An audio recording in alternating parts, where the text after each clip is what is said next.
For those of you I haven't met yet, my name is Tamara Skjolden, and I'm a marriage and family therapist working in Vancouver, British Columbia. This here is Ernest, and he may or may not help us out. We'll see what he does. Today, I would like to share with you an adaptation, a reading of my book, Curiosity Killed the Caterpillar. Like many of you, I'm self-isolating at home during this pandemic. I've been sat here feeling all sorts of different things, including care and concern for my loved ones and community, the global community, really. I've felt helpless and thinking about what might I be able to offer. A lot of us and our inner children are so impacted by the isolation, the restrictions, all of the very real losses and uncertainty that is happening during this pandemic. I know that I've been doing quite a bit of inner child parenting these days, trying to manage my own anxiety and concerns, trying to adapt to a new reality. Maybe you are too. This COVID-19, it's a terrible thing. 10 years ago, I wrote a book about a girl named Lucy who experienced a terrible thing too. I wrote it from a place of love for our inner children who have all sorts of different feelings and are hurting or confused and maybe need some help learning different ways to take care of those feelings. I also wrote it for parents who wanted to read a story to their children that can help spark processing of any particular terrible things that might have happened to them. Parents, for example, asking your child what they think happened to Lucy will give you an idea of what they might be struggling with. Each time a feeling is explored in the story, you can ask your child questions like if they've ever felt that way sometimes, when have they felt that way? It creates a kind of bonding space and opens up room for conversation. You can ask them who their favorite character is. The important thing to remember is whatever your child responds with, it's okay. There are no wrong answers. The answer is literally whatever comes up. And for those of us inner parents dealing with our wriggly and writhing inner children, the same goes. Whatever comes up, there are no wrong answers. I just invite you to try to just be with it. If you'd like to use this reading as a resource to help support you and your own inner child, and any of the feelings packed into that, before we get started, maybe try to find a picture of your younger self. I've gone ahead and found this one of me. I would have been about 4 or 5 in this picture. If you can't find a picture or remember anything specific, that's okay. I invite you to just take a moment to remember your younger you and look at them as you would any child of that age. When I look at this picture of me, I want to comfort her. I want to love her unconditionally. I want to hear all about her struggles. I want to make her laugh. I want to assure her that I've got her back and she's always safe and accepted with me. So I want to dedicate this reading to my inner child and your inner child too. I also want to acknowledge the artist whose work is featured in my book, Audrey Adalwulf. 10 years ago, I fell in love with her artwork, and I hope you will too. Okay, I encourage you to find a comfortable position as we embark on this process together. The reading should be a little bit over an hour, so settle in. It's story time. Lucy wandered the house. She moved from room to room, aimlessly trying to find something. She didn't know what. She had been focusing blindly on a crack in the wall. Nobody seemed to understand. They told her that bad things happened to good people all of the time. They told her that everyone experienced terrible things at some point in their lives, and that eventually she'd get over it. They tried to reassure her that in time she would forget. Lucy couldn't do that. She sat in the corner, gazing at that crack. She looked at her reflection in the window. She could see an image of herself that was hurting badly. She didn't want to look at herself. It was horrible what had happened. She was angry, sad, mad, scared, and confused, and nobody could give her any answers. Nobody seemed to be able to tell her what to do. Maybe it was her fault. Everyone wanted her to stop asking questions, or better yet, to stop talking entirely. It wasn't fair. She must have done something to deserve this. Everyone just wanted her to be happy again. They tried with placating words that felt empty and hollow. They would distract her with activities or movies or talk about anything but the terrible thing that had happened. They didn't care. She tried not to care, too. Lucy's head was spinning, and she felt sick to her stomach. It was like everyone around her was pretending it hadn't happened. Something had happened. Nothing made sense. Maybe she had turned invisible. Nobody seemed to be able to see her. Lucy didn't know how to move on. She didn't know how to deal with it. She wanted to fly away from everyone. Since she didn't know how to fly, she decided to run. She decided to disappear far away into the forest where the butterflies fly and the flowers bloom. She dreamed of making her home in the forest. She could make friends with the animals. There, nobody would bother her, and she could be far away from the terrible thing that had happened. What do you think happened to Lucy? Remember to pay attention to what kinds of thoughts or feelings come up around that. It can give you some good information about what might be going on for your inner child and what you might be needing. Have you ever felt like her? Dismissed, misunderstood, like nobody could really see you? Of course you have. We all have. Have you ever felt like running away too? The thing about running away is that no matter how far away we run, in the end, we still end up with ourselves. It's important when we really don't feel like looking at ourselves to just try and be with whatever's coming up. Often, it's a reaction to something, like a pressure. Is the pressure coming from inside you or from outside you? Sometimes you don't necessarily have to do anything yet. We don't have to figure everything out in the moment. We can just take our time, just kind of be with it. Lucy grabbed her special journal and stuffed all her feelings, along with the terrible thing, into her backpack. She stomped down the stairs and out the back door. She stood at the gate and yelled, "I hate you all!" She started running. She ran until she found herself in the middle of the forest. Sweat was beating down her neck and back. She was out of breath, and her body felt tired. She found herself in a quiet spot where nobody could find her. The backpack was such a heavy burden. Slipping it off, she felt lighter. There were so many beautiful colors and sounds and smells of nature. Her fear of the unknown made her anxious. At the same time, she felt some peace with trusting herself. She was glad to be away from everyone. Nobody was there to tell her to get over it. She worked her way to a magnificent tree. It was a tree like no other she had seen, a furry tree with long, soft leaves cascading all the way to the ground. It looked like a friendly, furry monster that could provide good shelter and wouldn't turn on her. Gently pulling back the leaves, she crawled under the protective cover. Inside was quiet. She closed her eyes and listened, breathing in the smell of life around her. Her top half felt so warm and sparkly. It was like an innocence echoing from the past that now felt very present. Her bottom half felt locked and numb. Her feet were tired from running. No matter how fast she had run, they hadn't let her soar into the sky to fly. She focused intently on her top half, remembering those who loved her and held her in their hearts, even if they weren't physically present. She felt what it had been like before the terrible thing. She imagined all the feel-good, life-affirming energy of the forest embracing her. She smiled and hugged herself tight. Shy and giggling, she felt good to be away from everyone telling her what to do and how to feel. As it grew dark, she noticed the sounds of the forest changing.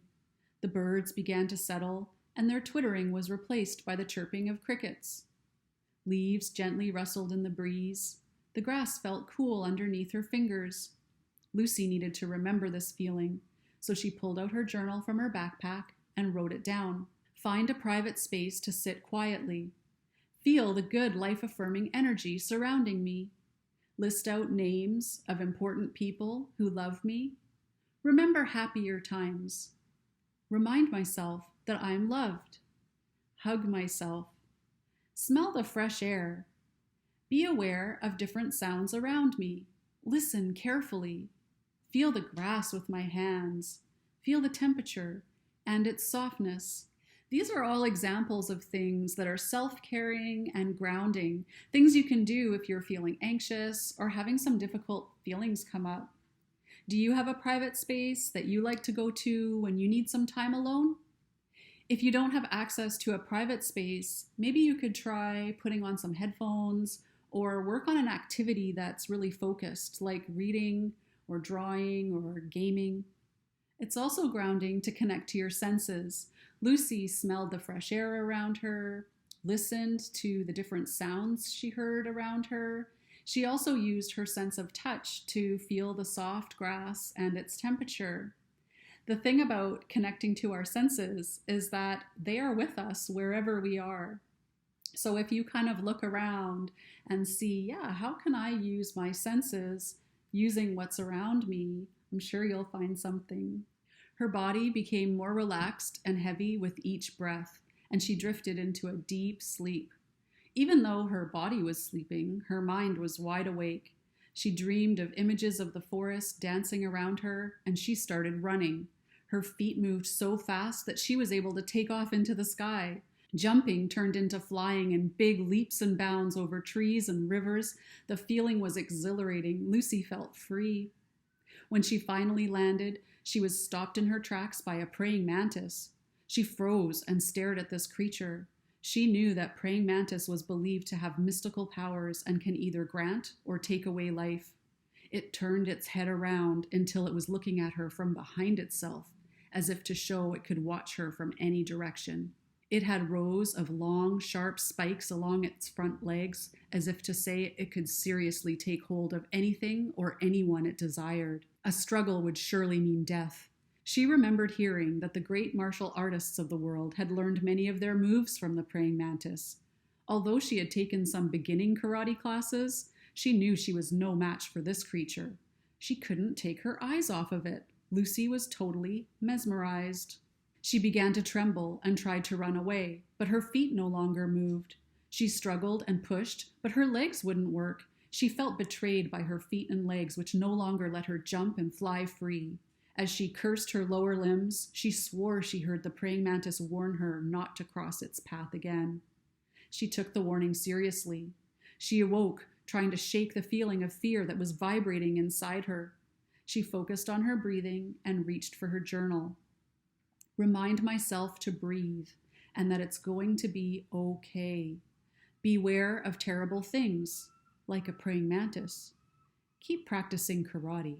Lucy made a reminder to herself to keep practicing karate. It's a useful skill when fighting praying mantis. What about you?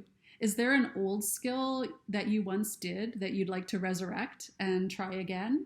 Or is there a new skill that you've always kind of thought about and would like to give it a go now? Since being restricted from doing our usual activities in this pandemic, a lot of us are feeling moments of boredom.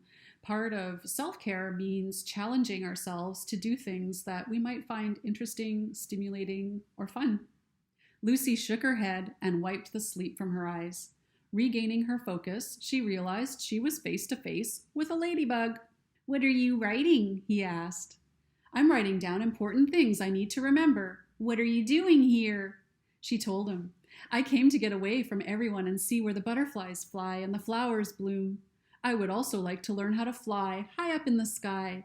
He laughed and said, "You won't find any butterflies or flowers hiding under this tree. Hiding may keep you away from everyone, but then you won't see or learn very much."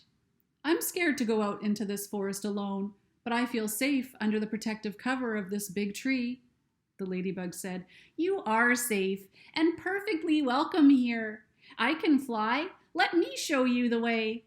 Lucy had to explain that her feet prevented her from flying because they weighed her to the ground. Again he laughed. "You don't need feet to fly, but I can see that you are stuck."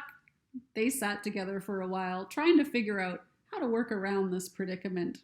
Lucy was afraid to leave the protective cover of the tree. Sometimes our challenge is to create a protective, safe place, and other times our challenge is to leave our comfort zone. We're sort of always moving between security and freedom. If we never leave our comfort zone, we'll never try or learn anything new. If you're really honest with yourself, I think you'll know if you check in, if you need to kind of work on creating more of a safe comfort zone or maybe work on stepping out of it. What's in the backpack? Asked the ladybug. I keep my journal of important things to remember in there. I've also stuffed all my feelings inside of it too. Oh, replied the ladybug. It looks extremely full and heavy. What kinds of feelings do you have inside your backpack? Well, said Lucy, I have a lot of mad in there. There's also heaps of scared and a great deal of sad, and smooshed far down at the very bottom is a terrible thing I've buried in there too. Wow, that is a heavy burden to carry, said the ladybug. You know, there are many different kinds of feelings. It seems you forgot to mention one. Where do you keep your glad? Lucy smiled and answered quickly, I keep my glad inside with me. You do seem happy, said the ladybug. How can you tell? Your body seems relaxed, calm, and you're smiling. When you answered me, your face lit up and you sounded excited. Now the question is, how do you experience this happy feeling? What do you mean? Asked Lucy. Check in with yourself, encouraged the ladybug. Close your eyes and take a few breaths. Be aware of what you feel inside your body. Where do you feel happiness inside your body? What does it feel like? How big is it? Lucy took a deep breath and tried to figure out where she felt this feeling. It seemed to live in her face when she smiled and in her chest near her heart. She placed her hand over her heart and held it there for a moment. She could feel a glimmering energy inside her body, like happy sparkles sending electric smiles to her face.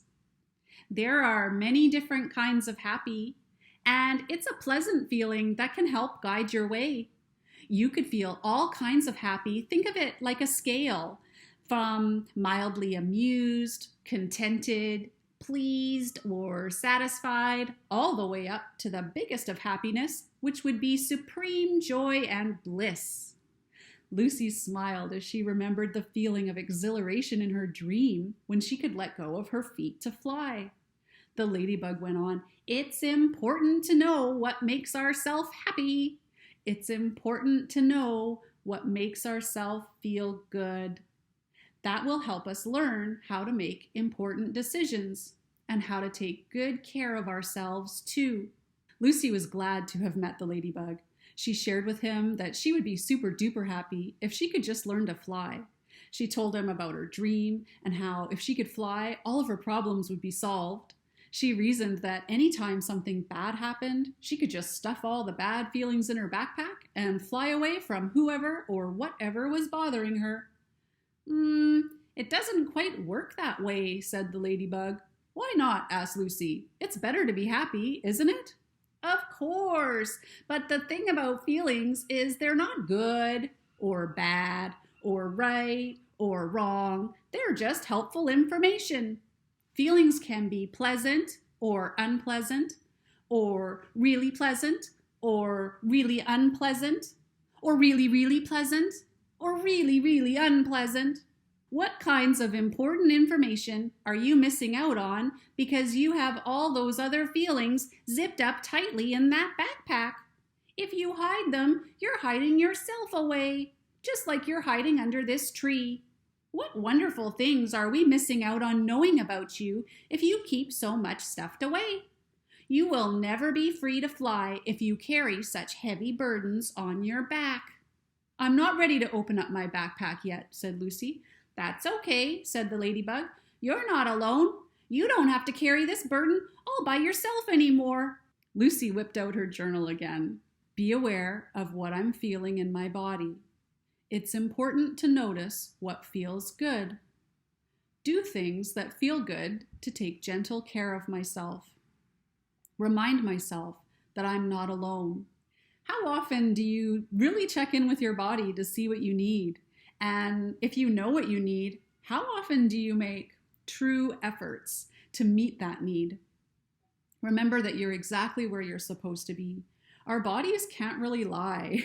Our imaginations and brains are good at that though. But if you check in with your body and you're really honest with yourself, do you need rest Or do you need to do something active? Do you need some private time? Or do you need more connection? Do you need to be more productive? Or do you need to give yourself a break? Do you need to set a boundary with someone? Or do you need to let yourself have a good cry or a big belly laugh? Self-care and self-love means making your well-being a priority. You have to believe that you deserve these good things. If you're stuck, think about what you'd give a child who is feeling exactly like you are, or ask someone that you trust for an idea of what they might do. Ladybugs are well known for their ability to bring luck and to help people find their way. He looked thoughtfully at Lucy and told her, "More heads are better than one. Let's get out from under this tree and see what we can find." "Can I ask you something first?" Lucy asked. Ladybug said, "Of course. Have you heard of any praying mantis in this area?" "Oh, yes," replied the ladybug. "They can be unpredictable, so always be on the lookout. They are hard to see because they blend into their surroundings and can be so still and silent. If you see one, be sure to change your direction." Lucy looked around warily. "Are you afraid of the praying mantis?" "Well, fun fact, I'm not tasty to praying mantis," replied the ladybug. "They are not too interested in bothering with me because I let out a stinky smell that tastes really bad." "Like a skunk?" asked Lucy. "Sort of. If we come across a praying mantis, I will try to reason with it and protect you." Lucy was still worried. "I notice that your body is tense and that your eyes are wide. Your forehead is all scrunched up and you keep looking around. Are you scared?" asked the ladybug. Lucy glared at her backpack again. This scared feeling she stuffed in there must have gotten out. It was written all over her face. Her eyebrows were raised up tightly, forming a crease in the middle of her forehead. She felt like there was a knot in her stomach, pulsating in nervous bursts. She was scared to leave the protective cover of the big furry tree. "How could feeling scared possibly be helpful?" Lucy asked. "It is really unpleasant." The ladybug encouraged her to take a couple deep breaths and explained, "There are many different kinds of scared, too. Some scared feelings can be pleasant, like if someone surprises you with something special, or if you're on a fun ride in an amusement park. Some scared feelings can be unpleasant, like feeling anxious, worried, and fearful. Sometimes scared feelings can be so unpleasant that your body may even freeze in shock and terror." Lucy flashed back to her dream about the praying mantis. She had been completely immobilized, as though her body were pulling her back, but she wasn't moving at the same time. It was exactly like freezing in terror. Despite how unpleasant scared might be, it's important because it gets your attention, and it's there to protect you. It makes you take notice of your surroundings and figure out how to make yourself feel safe. As with the praying mantis, if you see one, what could you do to protect yourself? Lucy imagined herself alone in the forest to figure out what she would do. "Well, I could walk in the other direction, maybe pick up my pace. I could either hide or make lots of noise. They probably don't like lots of noise. I could call out for you or someone to try to reason with it." "Very good," replied the ladybug. "My mind can think of things to do now, but that didn't help in my dream when I froze. It was like something else took control of my body. I was all alone in the big forest." "Trust your body," said the ladybug. "Your body tells you what you're feeling. Feelings don't always make sense right away, but they are always there for a reason. I'm sure that you froze because that was the right thing to do in that moment. Sometimes staying still and silent can shield you from being noticed. Other times, running as fast as you can and making lots of noise will protect you. It depends on the circumstances, and each situation can be different." Ladybug encouraged Lucy to be curious about what her feelings were telling her. He said it was good to talk about what she noticed with someone she trusted. She began to feel reassured and less anxious. Interestingly, her backpack seemed to be feeling a little bit lighter too. She reached for her journal. "Remember to breathe. More heads are better than one. I can yell to someone I trust for help. Trust what my body is saying. Be curious about what the feeling is trying to tell me. Talk about my feelings with someone I can trust." It takes a certain amount of courage to ask for help. You don't always have to know what to do or have it all figured out. Checking it out with someone you trust, asking someone for their opinion or what they would do, these are also ways of taking care of yourself. We can't possibly know everything. Who do you trust when you need to talk about your feelings? Venturing out into the woods together, a snake slithered by to say hello. You two look like you're up to something, remarked the snake. Do you know anything about the praying mantis? Asked Lucy. The snake told them, It is very rare to find one, but if you do, it will be the last thing you see. The praying mantis is calm and patient. It never makes a move unless it's completely sure of itself.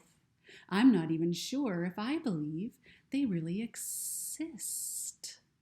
Of course they exist, whispered Ladybug to Lucy. Praying mantis has been known to eat snakes.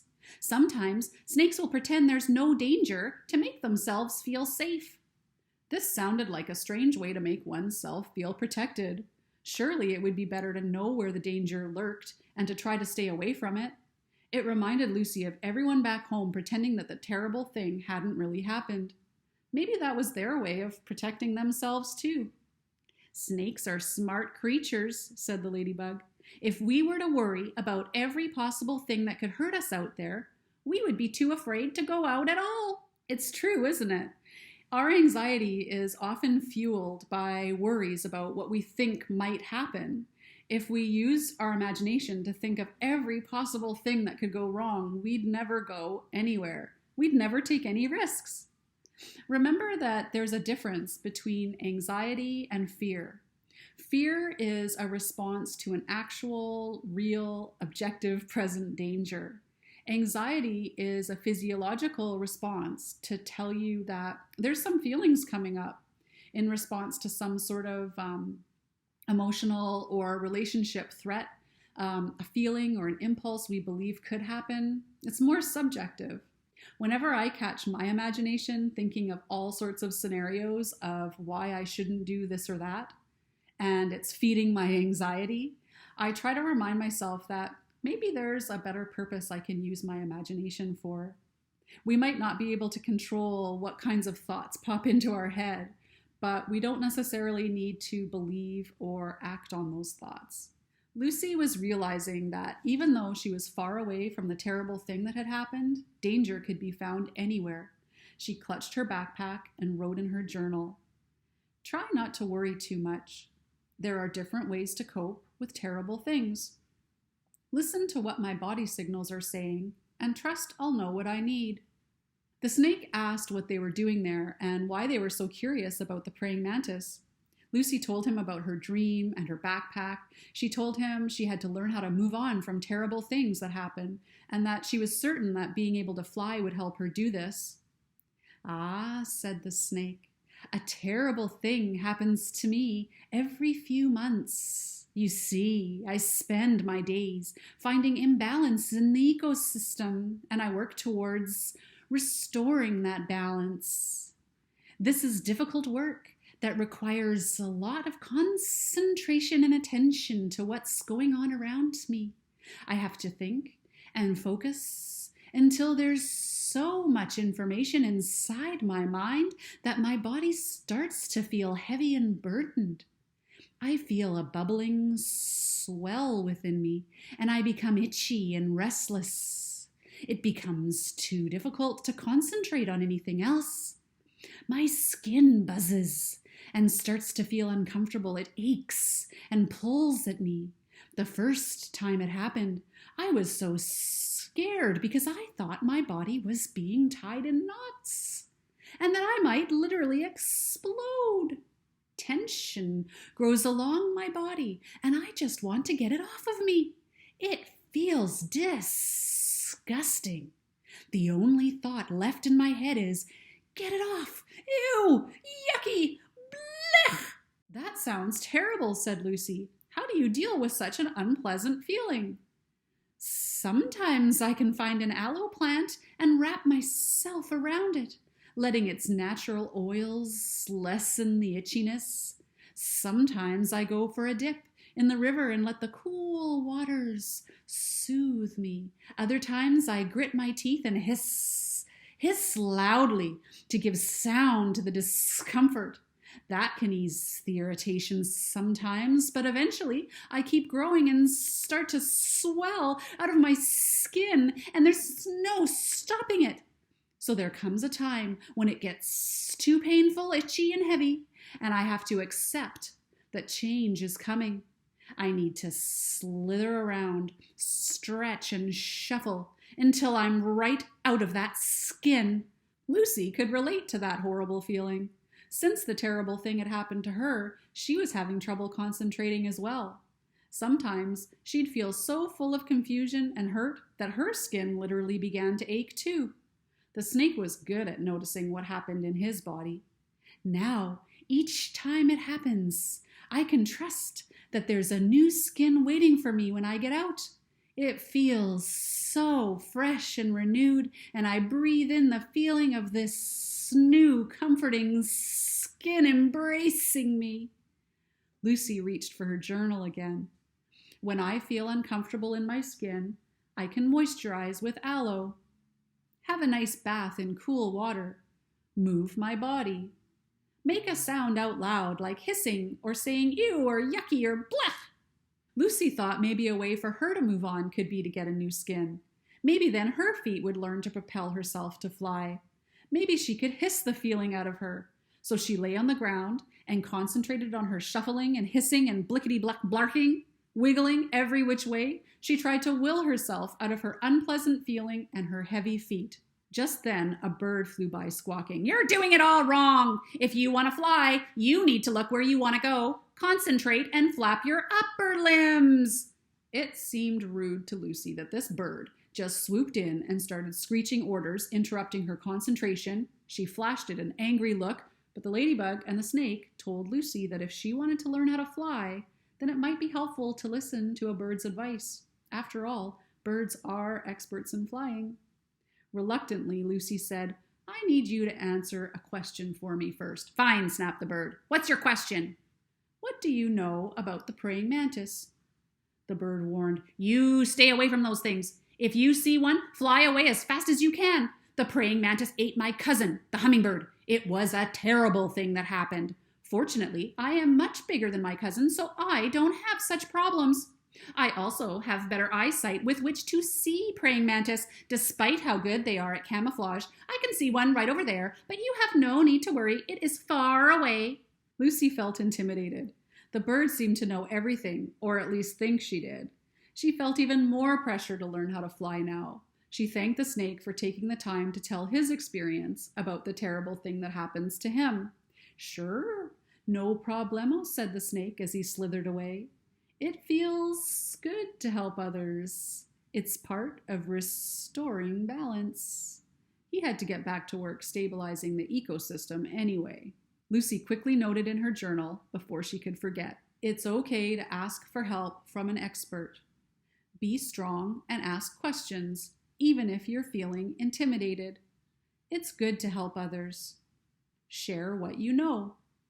Let others share what they know. Find balance and stability. And remember to say thank you." You might have to muster up some courage, but self-care means choosing to do things that will help you succeed, even if you're intimidated or anxious. What does balance and stability mean to you?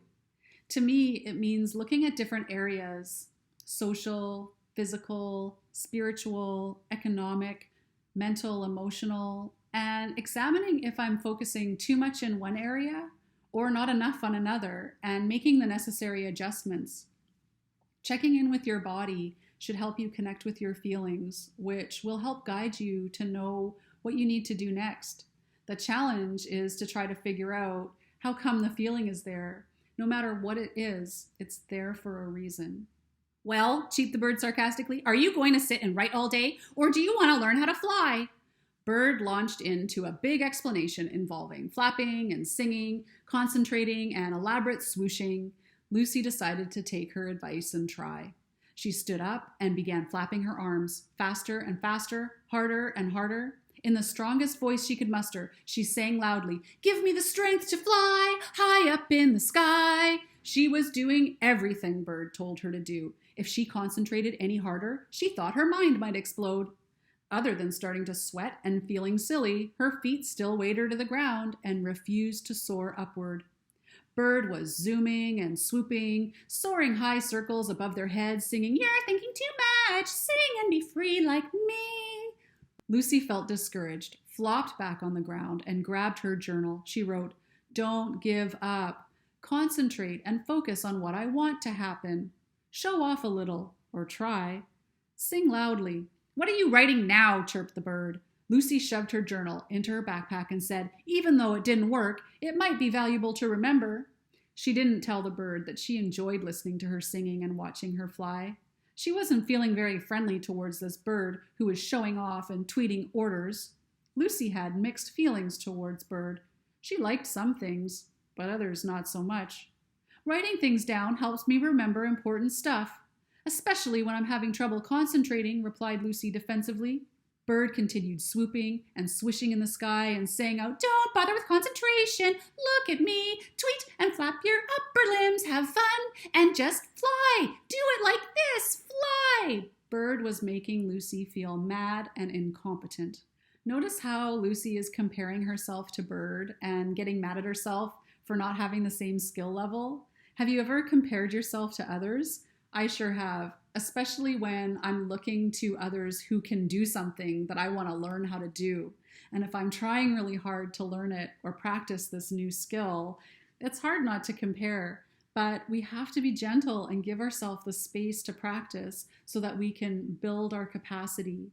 We still have things to offer. Parents learn from their children too. It's not just the other way around. "You seem angry, Lucy," said the ladybug. "Your brow is furrowed and your nose is scrunched up. You're huffing and puffing and your fists are clenched. What's your body telling you?" Lucy glared at her backpack. Was it possible that another feeling escaped and went into her body again? She checked in with her body and herself. She did feel an increasing energy vibrating from her belly up to her chest, a heat. She wanted to yell and stomp her feet. Her arms were tingling like she wanted to hit something. She felt as though she might lose her temper. She had angry, hateful thoughts and was trying to contain her breathing so that she wouldn't blow up. "You're right," Lucy said. "But how can feeling mad possibly be good?" The ladybug calmly reminded her, "Remember, feelings are pleasant or unpleasant. They are not good or bad. Your body is speaking to you. Mad can be big or small too. You could just be in a grumpy mood. Learning something new can be frustrating when you don't get it right the first few tries. You may feel a little irritated, annoyed, silent, or even so furiously mad that you think hateful things and want to lash out at yourself or someone else.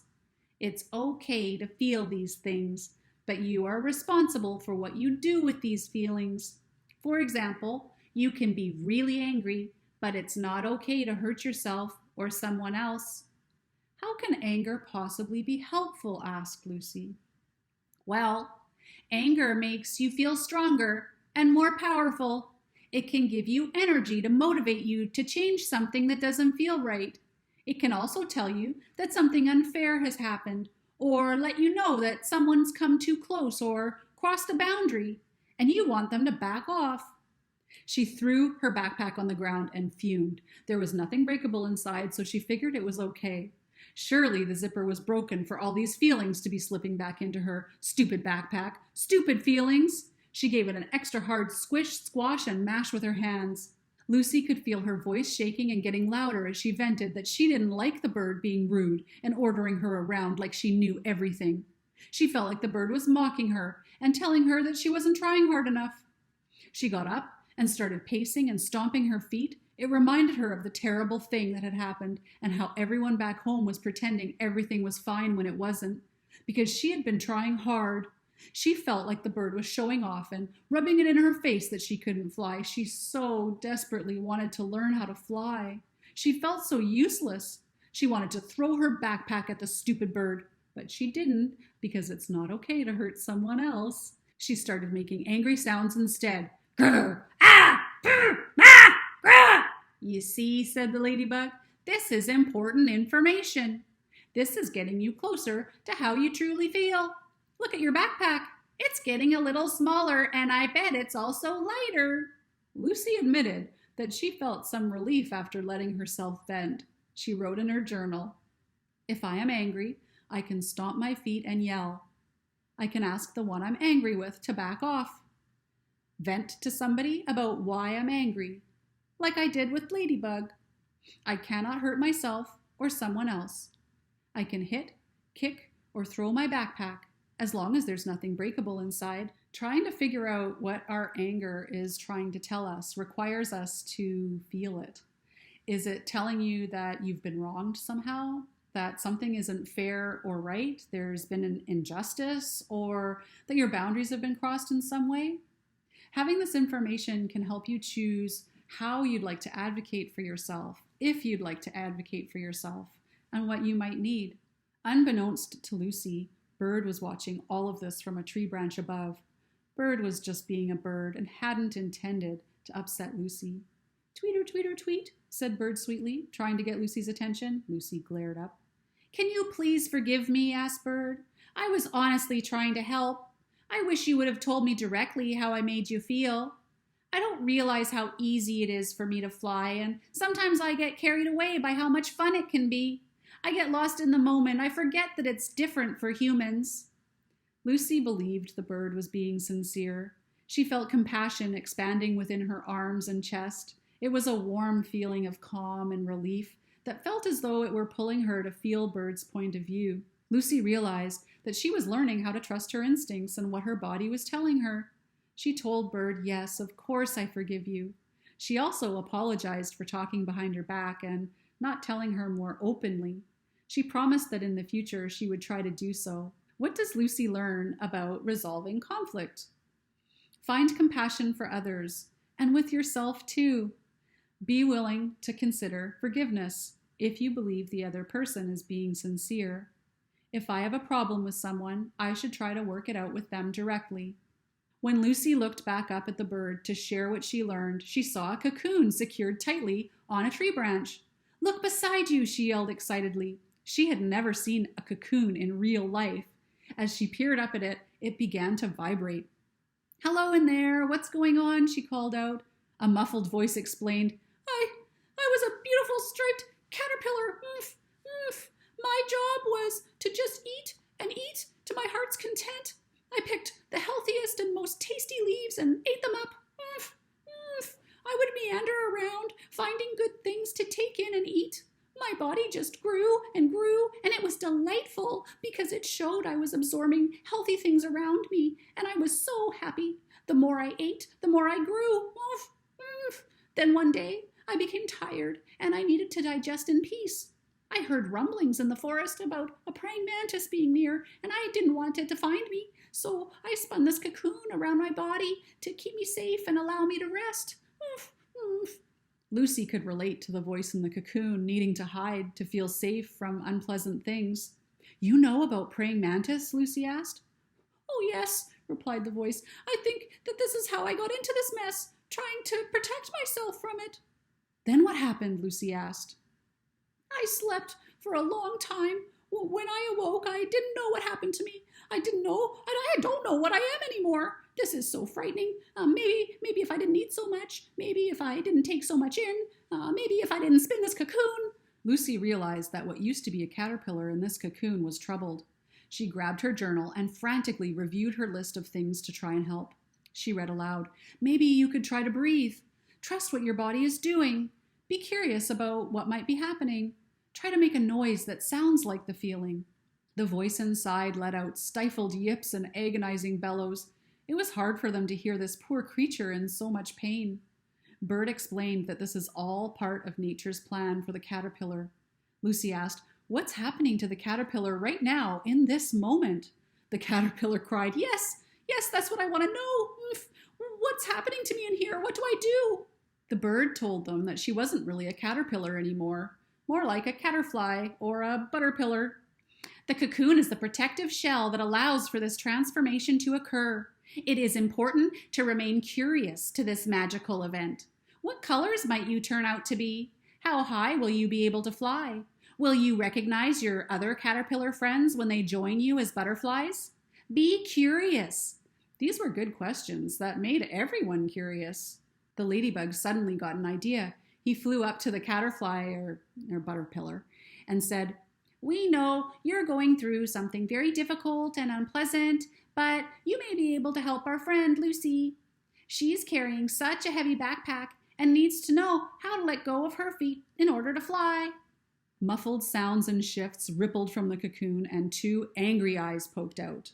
Ladybugs don't always know how to read the room. It is terrible what is happening in here. I have lost all my suction-cupped feet, and my body is changing shape. It is very painful. I'm scared for what's busting through my bloody back. It is dreadful, and I am miserable. I can't believe you are even asking me such a thing. Go away. I am too busy and burdened myself to explain anything. I will find my curiosity somehow in this confusion, but it's messy, and I do not want to talk to anybody right now. It felt unpleasant to be yelled at and told no, but Lucy could relate to feeling angry and not wanting to speak with anyone. She also knew from her journal's list of important things that it was healthy to vent and to tell people to back off if you need space or if they crossed your boundary. She didn't mean to cause the caterfly or butterpillar any more grief. The ladybug felt guilty. Sometimes when we're in pain, we can lash out at others, but I should have been more compassionate to what the butterpillar is going through. We need to respect her need for privacy. Lucy wanted to help. She was curious about what would happen to the caterfly or butterpillar, too. At the same time, she was clear and certain that she wanted to be left alone, so Lucy would just have to muster up some patience. Patience was harder to find.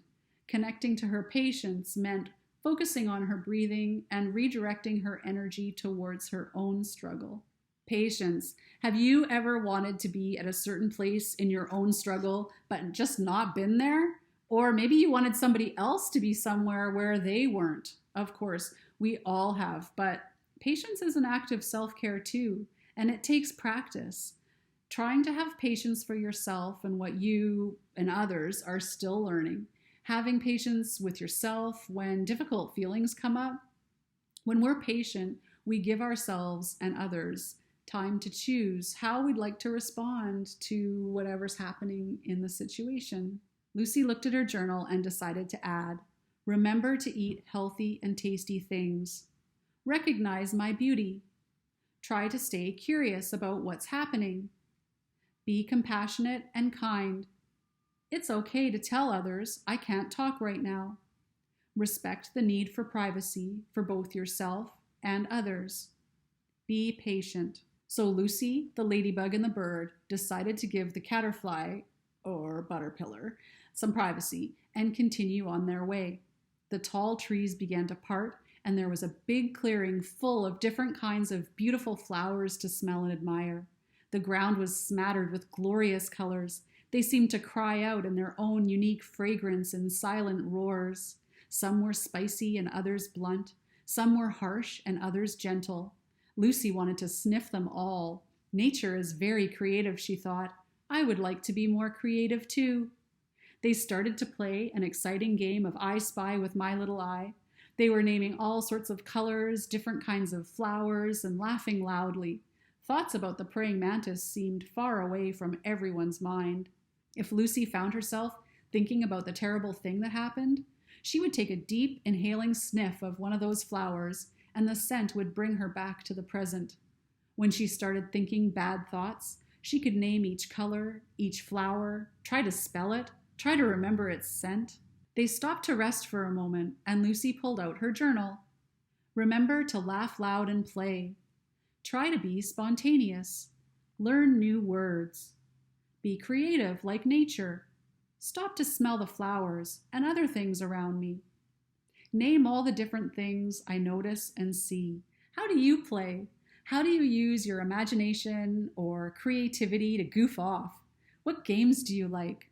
Lucy had flowers to smell. What kinds of scents do you like? Do you have a perfume, a soap, a spice that you like? It's not just about connecting to our senses that can be grounding, but it's also about trying to find things that our senses actually enjoy.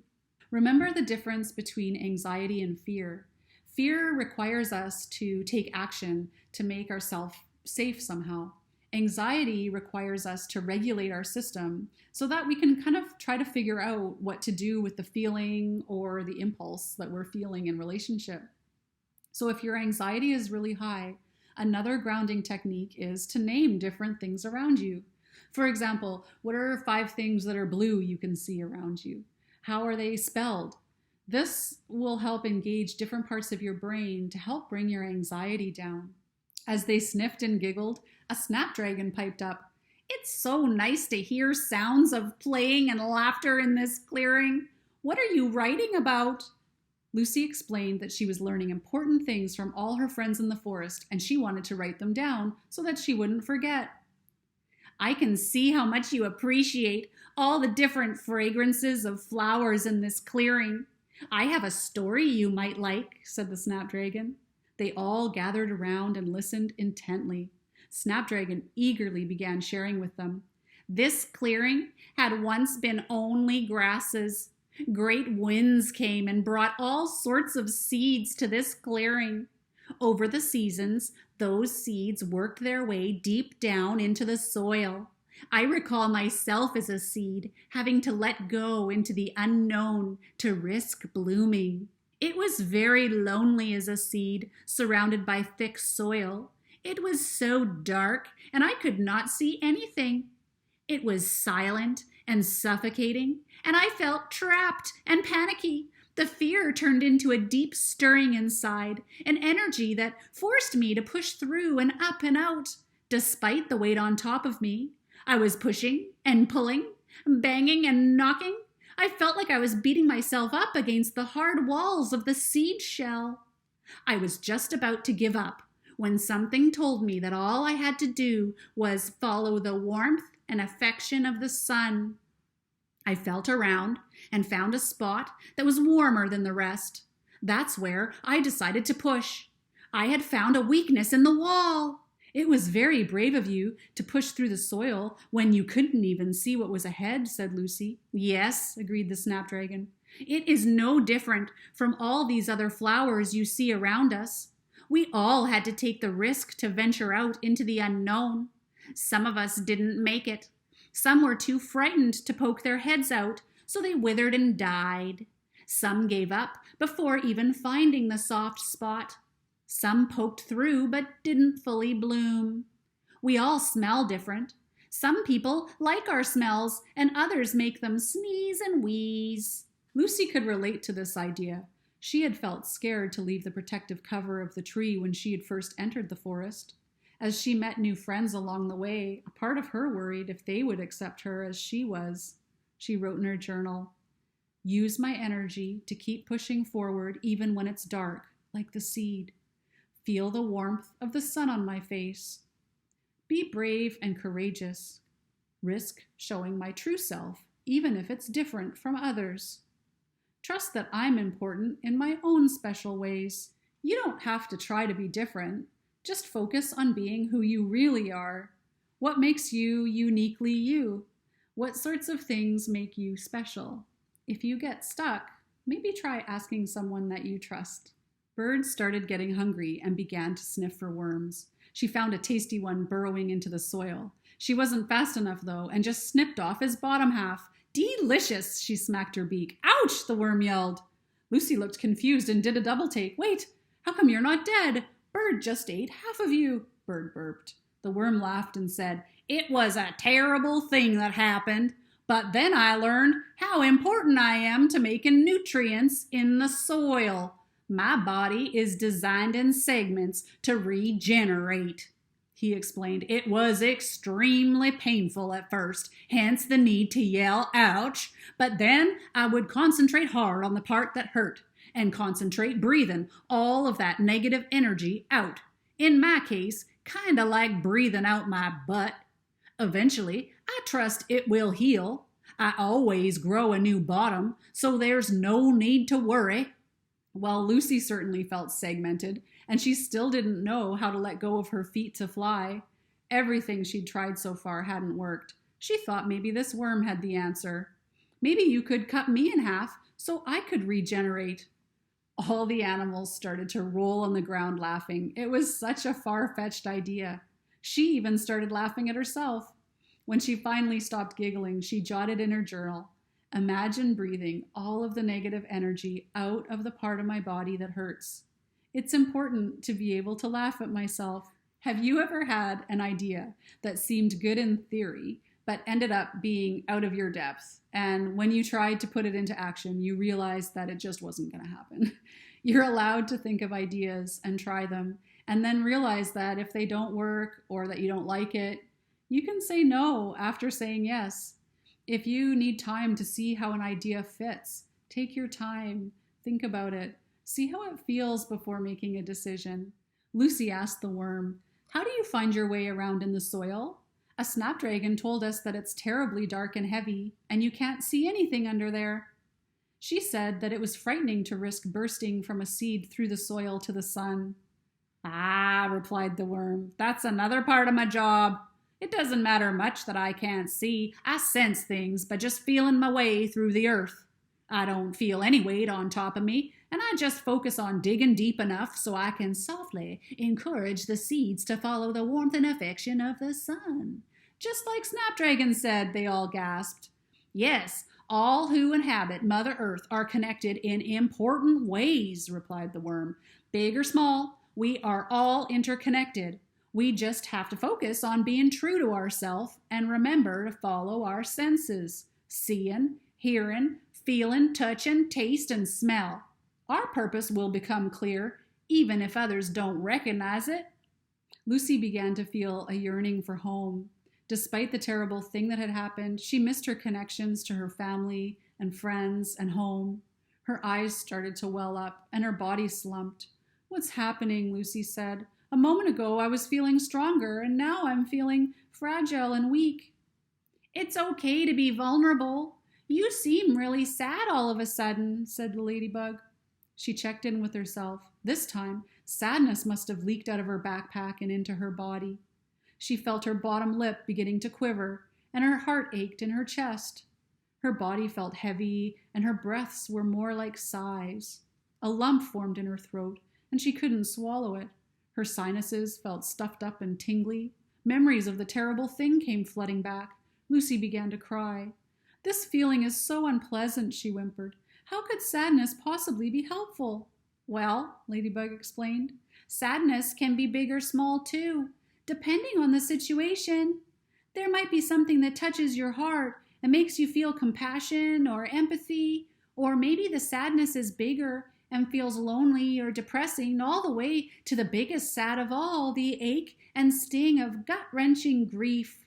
Sadness helps you to know that something meaningful or significant is lost, gone, dead, or missing. It tells you that love is still there in your heart." "What's making you sad now?" asked the ladybug.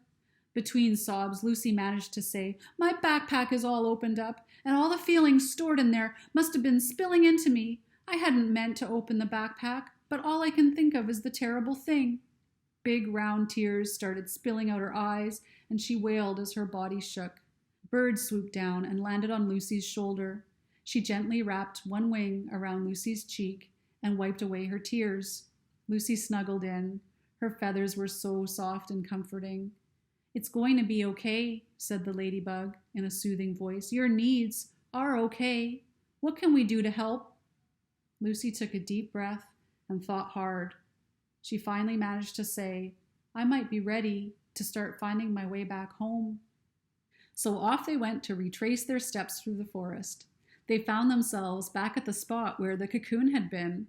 Lucy could see that the caterpillar or butterpillar was on the verge of becoming a full-fledged butterfly. The butterfly called out to get their attention. "Excuse me, Lucy. I'm so sorry I was so harsh with you in our last meeting. I was very confused and frightened. I seem to be stuck. Could you please reach up and open my cocoon just a little bit with your strong fingers?" Lucy could see the butterfly was in pain, and she could relate. She felt compassion for the poor creature and wanted to help. "I was Foolish to listen to you before. I used my curiosity like you suggested, and now look at me. I'm so stuck. I'm no longer a beautiful striped caterpillar." "Curiosity did kind of kill the caterpillar, didn't it?" joked Bird. Lucy stared angrily at Bird. "This is no time for teasing," she snapped. "Curiosity helped the butterpillar to transform itself into a beautiful butterfly. She's almost out. Maybe I could open up the cocoon just an eensy-beensy bit to help ease the pressure for her and make it easier." "Oh, no," interrupted Bird. "You can't do that. The caterpillar is supposed to change into a butterfly. She needs to struggle out of her cocoon to squeeze all the excess liquid from her body to make it lean, light, and aerodynamic. Emerging from a cocoon is a painful process. It's like a birth, and she is distressed and frustrated, but it needs to be done. It's important to allow the struggling. This will strengthen and toughen her wings, or else she won't be able to fly." Lucy called up to the butterfly to try again. "You can do it." The butterfly twisted and contorted a little more and said louder, "Don't you see? No, I can't. Please, you are so big and strong. It would be nothing for you to just reach up and open the cocoon a little more. I just want to get out of here." Lucy had learned to trust nature's methods, even if they were difficult to watch. She reached for her journal and read out loud, "Concentrate and focus on what you want until you believe it can happen. Use your energy to keep pushing forward. Feel the warmth of the sun on your face. Be brave. Risk showing your true self. Be curious about what it'll be like to fly. I'm sorry you're in so much pain, butterfly. I know you can do this." The butterfly huffed. "You are not kind at all. In fact, you are being cruel. I'm in so much pain and clearly stuck, and you won't even use your strength to help a poor, feeble butterfly. How can you expect me to fly when I've never done it before? You must be heartless." Lucy took another deep breath and tried to cheer the butterfly on. "Concentrate. Use your anger to push yourself out of this situation. Wiggle and stretch right out. Stay curious about what might happen next. We're here for you." The butterfly grew even angrier and shouted, "I am the one in this stupid cocoon, and I am the one who knows it's too small. If you could just reach up and open it a little bit. It hurts so much, and you don't even care. I hate you." Lucy, the ladybug, and the bird pulled up a log, sat down, and tried to think of ideas together. They felt bad for the butterfly, who was hurting and so angry. At the same time, they knew they couldn't grant the butterfly's request. They didn't like being told that they were hated, even if it was being said out of frustration. At the same time, they felt compassion and wanted to find a way to help. Have you ever wanted to help someone but couldn't, or known that you shouldn't? Sometimes we need to respect the other person enough to trust that they can find their own answers, even if it's hard to watch them struggle. Part of self-care means having boundaries with others in their process and knowing our own limitations too. We can control ourselves, but we can only love others. Lucy also felt a pang of guilt in her stomach. She remembered the last words she shouted when she left home. She had said, "I hate you," too. She hadn't meant it. She was just angry. It felt like so long ago now. She had learned that sometimes you just have to let someone go through hard feelings. The ladybug had taught her that feelings, even if they're unpleasant, they're there for a reason, to try to help you somehow. Lucy reached deep down into her heart and mustered up all the compassion she could. She looked up at the butterfly and told her what she could do. "I can make sure no squirrels come. I'll shoo them away." The butterfly huffed and puffed, was struggling and screaming crickle, crackle, crick. She felt a little break in the cocoon. She wriggled and stretched her butterfly shoulders and shook about some more. Her anger afforded her some energy, which helped her widen the space. Lucy jumped up. "See? Keep stretching, stretch. That seems to be working. You can do this, butterfly." The butterfly continued until she was completely spent. Bird interjected, "You have been working so hard. Maybe try taking a rest. I can sing to you as you take a break to build up more energy for the next part of your struggle." As the butterfly rested, Lucy thought that maybe that's what everyone back home was trying to do for her. Maybe they were trying to let her go through her own struggle about the terrible thing. Maybe she had needed to run away to get a rest, too. She wrote in her journal, "It can be good to let others learn how to do things on their own. Remember to take rests. Stretch my body. When the butterfly had rested and had enough energy to wiggle and writhe again, flicker, crackle, snap, she finally broke free. She stretched out her new wings and flapped them softly, getting used to her new body. Her anger melted into pride and accomplishment. She had done it. It wasn't until she was flying that she realized they had done her the most loving act in not helping her crack open her cocoon. She did it all by herself. And wow, could she fly. She swooped and fluttered about before landing on Lucy's shoulder. Lucy felt happy for the butterfly. It did feel good to help others. Yet her bottom lip stuck out, and she looked down and kicked a few leaves. Ladybug asked, "What is it, Lucy?" The caterpillar was able to let go her suction cup feet to turn into a butterfly and fly. She had 100 feet and I only have 2. I still can't fly. I've tried everything. I've tried anything and everything, and I still don't know how to fly. I've failed. I'm a total failure. Notice Lucy's negative self-talk. Do you ever catch yourself saying such critical things to your you? We've all done it.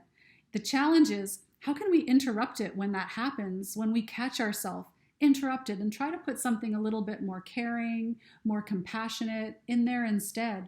Something more understanding. We'd never tell a child that they were a failure if they weren't able to complete a certain task. So why would we say that to ourselves? What kinds of things are you saying to yourself? It's either hurting you or helping you. So if it's hurting you, what can you say instead? Just then, the praying mantis appeared before them. He caught them by surprise, exactly like Lucy remembered in her dream. The ladybug stepped in front of Lucy protectively and said, "What do you want?"